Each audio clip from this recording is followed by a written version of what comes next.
என்ன ஒரே ஒரு மணி நேரம் இவன் ஐக்கிய நாட்டு சபைக்கு விடட்டும், இவன் டங்குவார இந்த இந்திய அரசாங்கத்தோட டங்குவார கிழிச்சு போடுவேன். இவன் ஆண்மையற்ற அரசு, என் பாஸ்போர்ட் 6 வருஷமா முடக்கி வச்சிருக்க மானங்கட்ட அரசு, இந்திய உலகத்துல 3வது பெரிய ராணுவத்தை ஒற்ற அரசு, என் பாஸ்போர்ட்டை கொடுக்கலடா. ஒரு மணி நேரம் கொடுறா.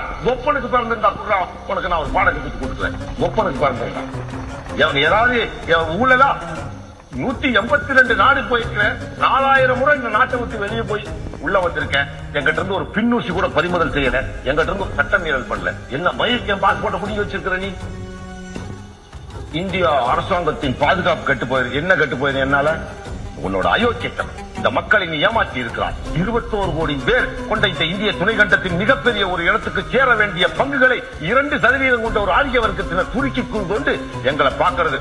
ஏதாவது ஒரு ஆயுதம் கொண்டு போட்டானா பாகிஸ்தான் போட்டுச்சு.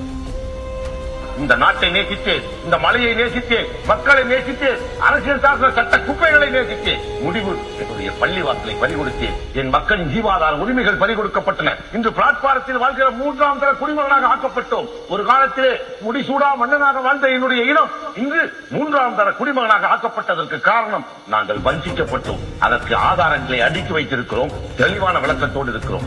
இன்று எங்களுக்கு தெரிந்துவிட்டது யார் எதிரி யார் நண்பன் என்று. இஸ்லாமிய மக்களே, உங்களுடைய எதிரிகளை, நண்பர்களை, துரோகிகளை நீங்கள் பாகுபடுத்த ஆரம்பித்து ஆதரவு கொடுக்க துணிந்து வாருங்கள்.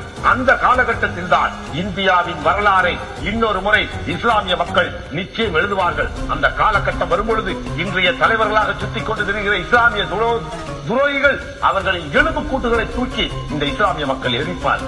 அதே நேரம் இன்று தேச விரோதிகள் என்று முத்திரை குத்தப்பட்ட என் போன்றவர்கள் நாளை ஒரு நாள் விடுதலை உணர்வோடு இந்த சமூகம் விழிப்புணர்வு அடையும் பொழுது என்னை போன்ற இஸ்லாமிய தலைவர்கள் இறந்து போனாலும் கூட எங்களை நினைவுபடுத்த 10,000 இளைஞர்கள் கூட்டம், அவர்களுடைய வாரிசுகள் எங்களை வரலாறு விடுதலை செய்யும் என்ற நினைவுகளோடு இந்த கூட்டத்துக்கு உரைத்து திரையிட்டு விடைபெறுகிறேன். நன்றி, வணக்கம்.